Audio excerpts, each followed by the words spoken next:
Well, welcome everyone to our evening information session about the Postmasters Doctor of Nursing Practice program at UCSF. I'm Annette Carley. I am the Associate Director of the program. With me tonight are Mimi, who a lot of you have met or e-conversed with, who is our recruiter for the School of Nursing now. Joe Zavala, who is from the Dean's office, and two of the three faculty that will hopefully be joining us, Dr. Julian Chen and Dr. Terry Lindgren, and hopefully Dr. Julie Maxworthy. So we wanted to give you a chance to meet some of us, but also to hear about the program. So I have some slides that I'm going to run through that give a description of the program, and then we will have time to open it up to questions. But again, welcome, and it's really nice to see your interest in our program. So I like to start off with one of the fundamental differences between the DNP program and a PhD program. They're both terminal degrees in nursing, but they're quite different. There is a little bit of overlap in their intent, but there is a lot of difference as well. On the left-hand side of this slide for the DNP, it's focused on evidence-based practice, EBP, and translation of external evidence into practice and policy to overall improve care and patient outcomes. Generating internal evidence, so focused very locally evidence through quality improvement and outcomes management and EBP projects, and also involved with mentorship of others in the process of developing and implementing evidence-based practice and creation of the systems to sustain it. On the right-hand side is the PhD, which is focused on the generation of rigorous research and external evidence, including translational research to inform practice and policy, and extend science and generate evidence-based theories. So there is an overlap between the two, as I mentioned, in the center of the slide. The overall intent is to improve patient, population, and policy outcomes from two different perspectives. So what is the DNP? The DNP is a practice-focused academic degree, prepares experts in evidence-based practice, quality improvement, and leadership, as I mentioned. It blends clinical, leadership, economic, organizational skill sets in both direct and indirect practice to overall impact outcomes positively, and prepares students for leadership opportunities across a variety of settings with a variety of patient focuses and systems focuses. It is now more and more endorsed by professional organizations for entry into practice at a level of a CRNA or CNS or NP. These are three of the four advanced practice nursing roles, part of the APRN roles that are recognized in the LACE model. But it's more and more been recognized by organizations involved with setting the expectations for training programs to be really the foundational entry level for seeking those roles. This slide shows you 10 items, 10 boxes. These are what are called the DNP essentials. There used to be 8 when the DNP was first created back in 2006 as a terminal clinical practice focused degree. Since that time, it has been revised to add the bottom 2, professionalism and personal, professional, and leadership development. So now there are 10 essentials. These are the guiding competency categories that dictate the curriculum that DNP programs are expected to provide to you and what your later practice is expected to involve. So knowledge for practice, the science behind care, person-centered care, population health, scholarship in nursing practice, quality and safety, interprofessional partnerships and relationships and work, systems-based practice, informatics and technology, and again, professionalism and personal, professional, and leadership development. Altogether, these are the principles, the guiding competency areas that the DNP curriculum is expected to provide nationally. Every DNP program is expected to abide by these principles. And there actually are 204 substatements that help to get towards this total. So there is a lot that is expected of those who are teaching DNP programs and for students participating in them. Our postmaster's DNP program has been in practice since 2018. It is a cohort model, meaning you come in with a group and you stay with that group throughout the program. If for some reason you needed to stop, to take a leave, you would only return by coming in with a new cohort at the same point in time. It's really meant to be a way of immersing you with a group of like-minded individuals who are focused on the same target, who can work together throughout the program. It's a wonderful source of support and collaborative relationships for our students. They tell us that all the time. The cohort model moves seamlessly for 7 continuous quarters. Currently, it is run once a year as a postmaster's program beginning in fall, and will run for 7 continuous quarters, including summer, until 2 springs later. We open in fall, September. Generally around the 2nd week of September is when we bring you to campus to get started and then move into the online program. In addition to didactic courses, and there are a lot of them every quarter, there is also an expectation of doing what are called practicum hours, where you get to put into practice some of the principles related to those 10 categories that I mentioned. These are practice hours that are not necessarily the same type of hours that you might have done in prior master's work. For example, if you were a nurse practitioner and you did one-on-one residency or practicum hours with a preceptor, they're not quite that level. These are often systems-based. They're at a more leadership level to help develop policy, to move initiatives forward, to do quality improvement. Some of it can be similar to what you did, but the bulk of it is not. It's really aimed to focus on those 10 categories and building leadership skill in you. And the entire program curriculum culminates in an evidence-based quality improvement project. This is a summative project that you'll work on for the second half of the program, and you will apply coursework that you have taken along the way to develop something that you can conceive, that you can prove the need for at a practice site, at a local site. You will then implement it, you will evaluate it, and get it to the point of dissemination. I realize this is very difficult to see, so I have the link to our website where there's a bigger version of this slide, but this is showing you the 7 quarters and the courses that are contained within them. So each quarter has typically 3 to sometimes 4 courses that run either the entire quarter or run in a 5-week block of time. Quarter 1, for example, there's shown 4 courses in the top block there, the first of which is one of a series of 3 that are in-person immersions. It's Prologue, 263 Prologue. That is synchronously delivered, meaning it's delivered in person on campus. The second time that will occur is in quarter 5, where it's called DNP Intercession. Again, it is an in-person 1-unit course that expects you to come to campus live. And then quarter 7, the epilogue course, DNP Epilogue, which is also an immersion on campus. Beyond that, all the other courses are done essentially remotely. They're either delivered through our learning management system, Moodle, or they're related to the practicum hours that you will negotiate with your faculty for individual practice areas that you will explore as part of your leadership development. But as you can see, the quarters have either 3 or sometimes 4 courses in them. It's a rigor, even though it doesn't look like much, maybe compared to last curriculum grids, but these are intensive doctoral preparation courses.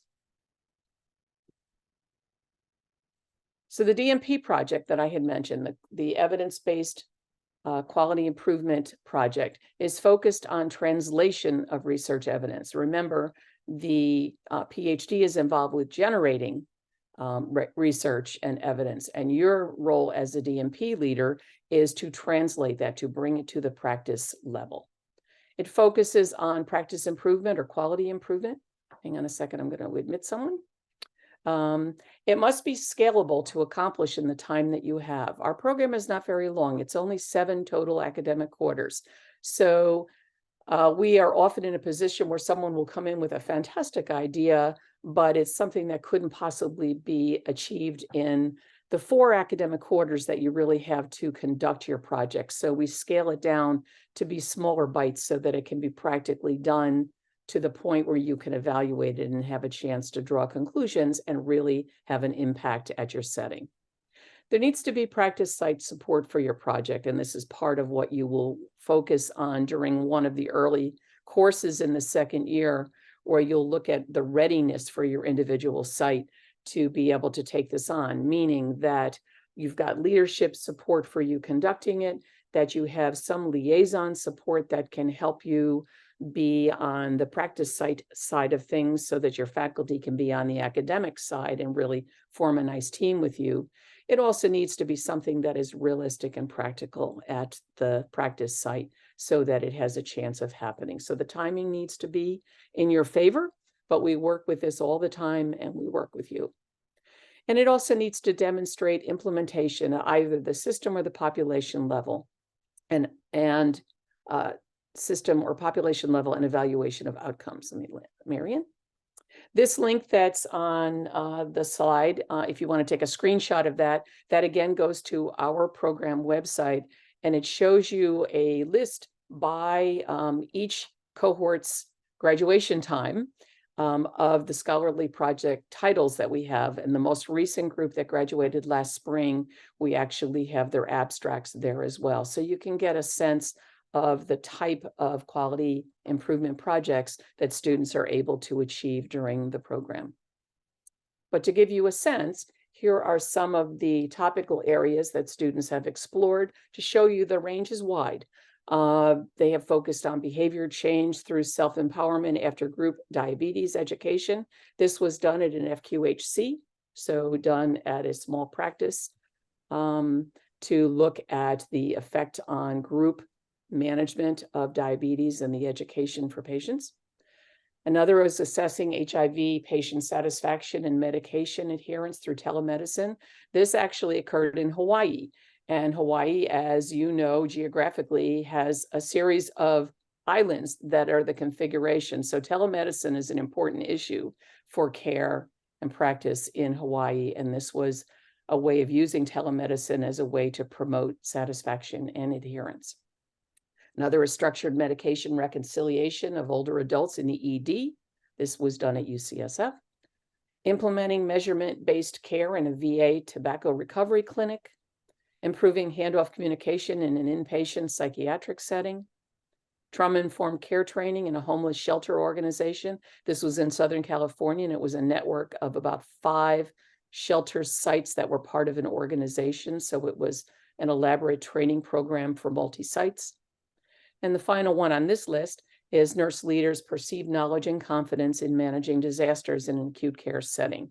And again, this link goes to these and other titles. So you can really see the wide variety of projects. But the bottom line is these need to be envisioned to have site support, to be doable so that it can be translated. So there has to be evidence that this would work for you to use as literature and research to support the idea.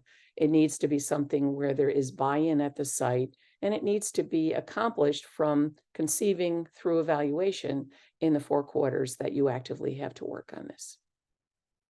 But it can be done. So let me just show you some pictures of some of the faculty involved in the program. Again, I'm Annette Carley, the bottom picture here. I am a neonatal nurse practitioner and pediatric nurse practitioner by background, but now I'm exclusively working with the DNP as part of leadership and teaching. With me on this slide is Dr. KT Waxman, who is the director of the program.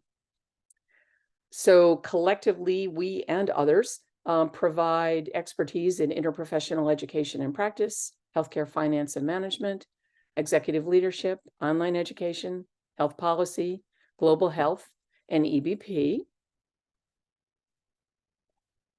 On this slide, representing roles, clinical nurse specialist, nurse practitioner, nurse educator, nurse executive, informaticist, and researcher are three of our faculty. I'm going to start from the right. Marianne Hulkren, whose expertise is in pediatrics and school-based health. Elena Capella. And on the left-hand side is Dr. Julin Chen, who's with us today. And perhaps you can introduce yourself, Dr. Chen? So welcome everyone. I'm Julin Chen. My clinical background is pediatric clinical nurse specialist. I also work on research related to obesity and diabetes prevention management in pediatric population, as well as with their primary care primary caretaker. And so welcome to be here. I'm a PhD prepared, but love working with the DNP faculty, my colleague, as well as student, to really translate the evidence that scientists build into clinical practice. Thank you, Dr. Chen. And on this slide, representing additional population foci, women's health, pediatric health, neonatal health, mine, school-based health, and nursing education are three more of our faculty. Again, from right to left, Dr. Julie Maxworthy, Dr. Lisa Lummel, and Dr. Terry Lindgren, who is here with us today. Dr. Lindgren, could you introduce yourself? Yes, sorry, I have a bit of a leftover cold. So I'm Terry Lindgren. I'm like Julin Chen. I'm a PhD prepared nurse from UCSF, actually.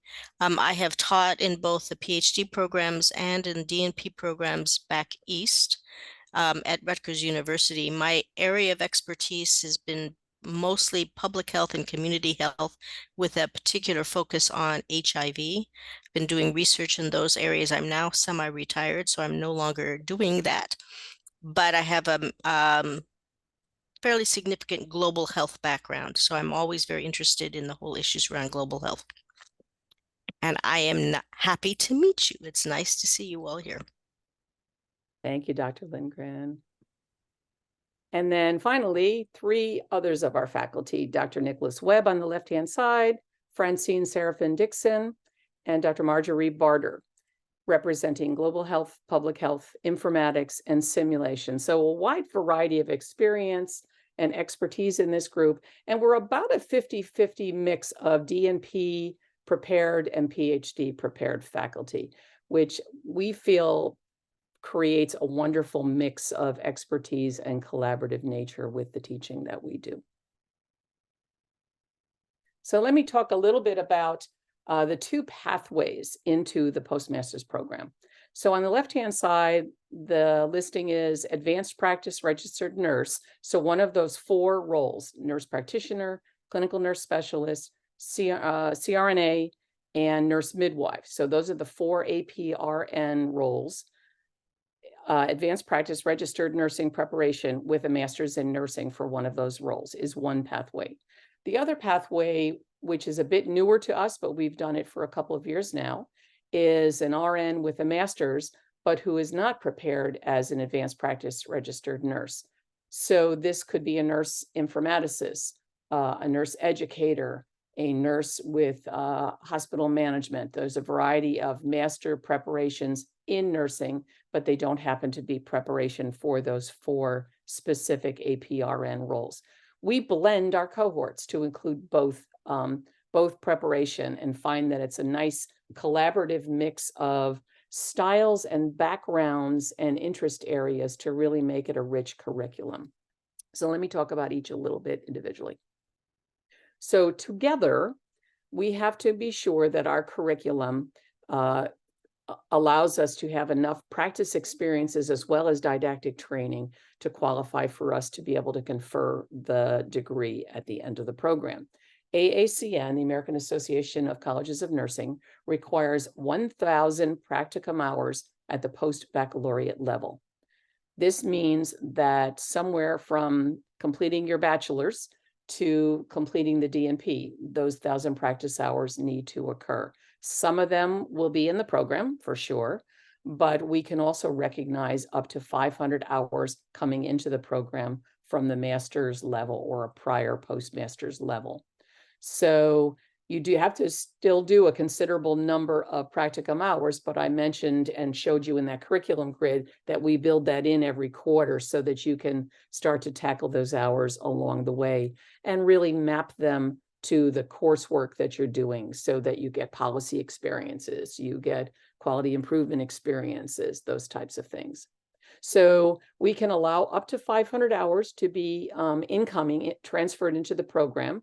That would leave the remaining 500 hours distributed over those 7 quarters of the curriculum to be able to achieve the other 500 to achieve that 1,000. But one does not have to come in with 500 hours. We can allow for up to 500 hours, but we require a minimum of 240 coming in. And it really depends on what was conferred at your master's level prior to coming in. And any remaining hours have to add up ultimately to 1,000. It is a heavy load to have to do 700 hours, but it is possible. APRNs just know that, those 4 roles, and this was the original group that we started with back in 2018. They're able to usually to transfer automatically 500 hours because that's what's comprised their original master's preparation. But it really varies, and we look at a number of pieces of evidence, mostly in your transcript, to see if there are eligible hours that we can grant you credit for. So your hours come from master's or prior postmasters in nursing program, and we look at the transcript. There are 2 certifications that we are able to, in addition, acknowledge. Non-nursing masters may be able to take advantage of these. That is certification as either an NEABC, Nurse Executive Advanced Board Certified, or CENP, Certified Executive Nurse Provider. These have been agreed to confer 500 hours with these 2 certifications. So if you are a non-nurse, if you have a master's, say, in healthcare leadership, but you have one of these certifications incoming, you would be eligible for the 500 hours. We have some pieces of your application that we use to evaluate your readiness and for the program. Master's degree, because we need to look at your transcript to be able to see not only did you complete the typical master's requirements, but that your practice hours would come from there. And those are typically listed as practicum or residency, or sometimes field work as experiences.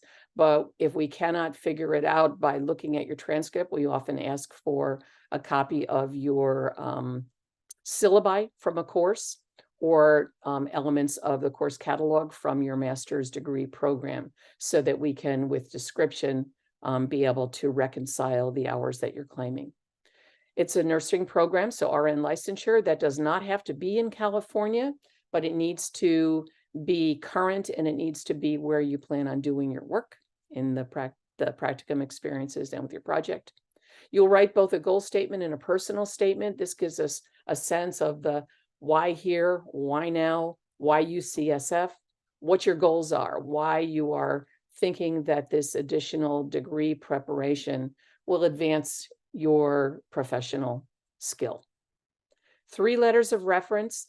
If you are more than a year out of school, these really should be from people more work focused, who can speak to your leadership skill or your strong leadership potential, because this is a leadership development program. If it's within a year of graduation from school, from your master's program, having one of these, or possibly 2, be from academic referees would be fine, as long as they can speak to the same thing. It needs to be someone who really knows you well, and who really knows that you have been exploring DNP programs, and this is what you see as a goal. A CV or a resume, so that we can look at your work and volunteer experience, what professional organization involvement and those types of things. It gives us a lot of additional information. and statistics. We don't require a GRE, but we do require statistics. And this needs to be within 3 years of the start of the program. So that would be within 3 years of September for this next cohort coming in for 2014, and college level. It does not need to be an advanced biostatistics course for 5 units. This can be basic college level as long as it's within those 3 years. And that's all I have. So now we can open this up for some questions.